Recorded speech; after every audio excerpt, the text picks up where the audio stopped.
rombopolo Oktobra, rombopolo amby roa arivo ity isika. Ivavaka isika. Velom-piderana anao hatrany zay eo fa tonga amin'ity fifaran'ny herinandro ity. Misaotra anao indrindra zay raha anaindray ianao ny anina sahazo anay dia nofinainao anio ka mampahiriza anay tompo mba anotenao anao bebe kondray amin'ity toroandro ity. Amin'ny anaranao Jesosy teny tokonofo naovanay izany vavaka izany. Amen. Josoa toko faha roa amby roapolo raisina eo amin'ny andiny faraika amby roapolo ka hatramin'ny fahasivy amby roapolo. Josoa toko faha roa amby roapolo raisina amin'ny andiny faraika amby roapolo ka hatramin'ny fahasivy amby roapolo. Amin'ny anaran'i Jesosy. Dia namaly ny taranaka Robena sy Gada ary ny atsasaky ny fireneny Manase ka nanao tamin'ny fiharivo tamin'ny Israely hoe Andriamanitra andriananary dia Jehova. Eny Andriamanitra andriananary dia Jehova, izy no malala ary ny Israely alala koa. Raha fiodinana na fahadisoana amin'ny Jehova, fahadisoana amin'ny Jehova, aza mamonjy anay akory ianao anio. Raha izany no nanorenanay antara mba hiala amin'ny fanarahan'i Jehova na anatika fanatika hodorana na fanatika hoanina na fanatika mpihavanana eo amboniny dia ôko Jehova no anatiny. Fatahotra tokoa no antony nanaovanay izao. Fa hoy izay raha tsy izay dia amin'ny tany ny taranakay sy ny taranakareo hoe no mifaninona koa ianareo sy Jehova Andriamanitry Israely fa Jordana no nataon'i Jehova ho faritra eo anatretsika ho taranaka Robena sy Gada ka tsy manana anjara amin'ny Jehova ianareo ka dia ampisahariny ny taranakareo tsy atahotra amin'ny Jehova ny taranakay.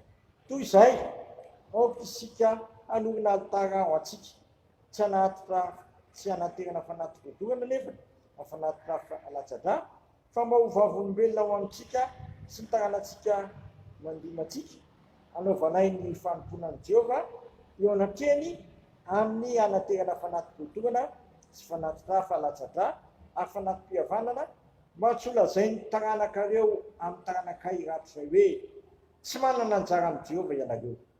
Hoy izay raha tahiny lazaina aminay amin'ny taranakay izany ratsy izay dia ataonay hoe jereo ny endriky ny altaran'i Jehova izay nataon'ny razanay tsy anaterana fanatika hodorana nefa na fanatika latsa-dra fa mba ho vavolombelona ho amintsika ho toto.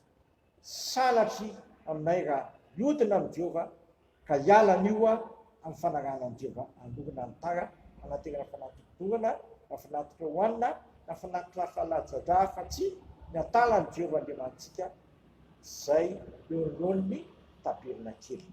Masino manamasinanay amin'ny fahamarinana ny teninao fahamarinana. Ho vavolombelona amintsika izao,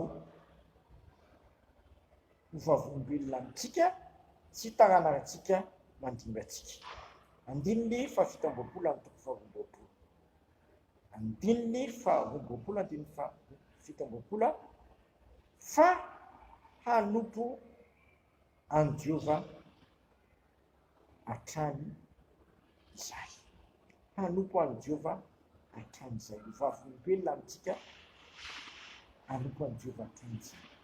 Miavana malala ny fanarahana an'i Jehova dia tsy vita indray andro fa tian'Andriamanitra hatratra ny taranaka amin'ny fandimby rehetra. Eto dia nataony ho vavolombelona amin'izany ny altara hoe hanompo an'Andriamanitra hatrany ny taranaka amin'ny fandimby rehetra. Moa tsy izany koa va tokony ataoko sy ny ataonao dia nitaona ny taranakitsika hatramin'ny taranaka farany indrindra hanompo an'i Jehova Andriamanitra indray ihany. Dia marina amintsika ilay vinantsika hoe ny firenena kristianina hatrany Madagasikara amin'ny taona 20 amin'ny zato sy roa arivo. Zary ny taranantsika hanompo an'i Jehova Andriamanitra indray ihany. Zary ny taranantsika ny tian'Andriamanitra tsy ao amin'ny molotra ihany fa amin'ny fiainana manontolo amin'ny ataony rehetra. Araka ny teny hoe tiavan'i Jehova Andriamanitra amin'ny fonao rehetra, amin'ny herinao rehetra, amin'ny fanahinao rehetra, amin'ny sainao rehetra. Dia tahaka izany koa tiavany namanao tahaka ny tenanao ary tsy misy didy hafa ankoatran'io. Jesosy ary mbola navy koa hoe tiava valonareo.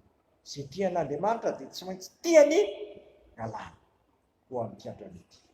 Isika navao ny fanoloran-tena tsika hanolo tena ho an'ny tokoa dia zahantsika koa ny taranaka rehetra zay olotsika mba hanompo an'Andriamanitra ve ihany ary hanompo an'Andriamanitra tany ambara-piavan'i Kristy eny amin'ny ranolanitra. Amen. Velom-piderananao zay raha efa tia de tianay tokoa ianao. Tofon'izany natoronao anay, natonga anay hatatehaka ny vina hoe firenena kristianina hatrany Madagasikara amin'ny taona 2024 ampahirezo zay. Taizany taranakay tsy anabe azy ary indrindra ampifikotra azy aminao Jehovah Andriamanitra ve ihany fa tsy misy Andriamanitra avatenao hatramin'ny tanombiana sy kretiny ary manakizay. De sitrakainy ary vavaka hoe anay zay an-danitra masina ny naranao ny tonga ny fanjakanao ataonay sikaponao ity atany tahaka ny an-danitra meniny amina sazo anay ary mamelany ny hevitray tahaka namelanay zay midika taminay aizany tonanay fakapana fa manafanay amin'ny ratsy manao fanjakana sy ny hery ary voninahitra manakizay. Amen. Tanterahany tompo amintsika anie zao todrano tononona menahary zanak'arifana maso zao raisa mifonona sy fanantenana ary fitiavana izany. Ary Andriamanitra ny fiadanana ane amasinareo ka aoko tanteraka avokoa ny fananareo sy ny anareo ary tenanareo tanteraka ka tsy anatsiny amin'ny fiaviany Jesosy Kristy tompontsika matoky zay mianatra anareo sady izany no atanteraka izany. Voninahitra aneo an'Andriamanitra ve ihany amin'ny anaran'ny Ray sy ny Zanaka ary ny fanahy masina. Amen.